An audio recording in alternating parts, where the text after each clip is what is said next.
What's up, people of YouTube? This is Grow Me Something Mister. Welcome to Bright Day Gardens. It's early January 2021, and it's time to show y'all what I'm accustomed to harvesting with my 10-point planting guide. There's a nice sized cauliflower right there. I'll insert a picture of a 9-inch cauliflower that I harvested.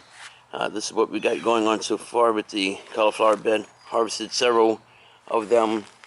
My early harvest did not do justice to my planting guide, but these will right here. That's about 9 to 10 inch broccoli right there. I've got a smaller sized Romanesco cauliflower. I'll be harvesting that a couple of days.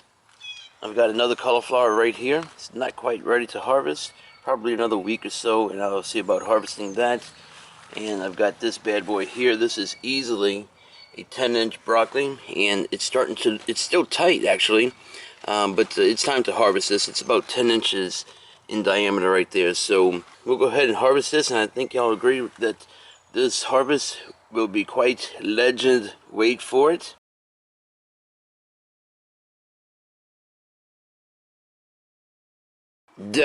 Legendary.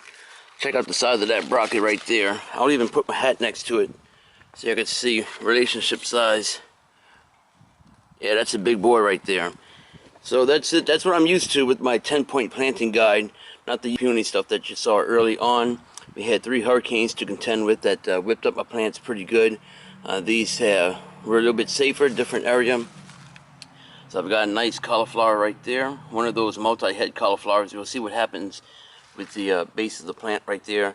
I picked up a little small cabbage. It's ready to harvest, so we'll give that away. And 2 nice broccolis right here. Alrighty.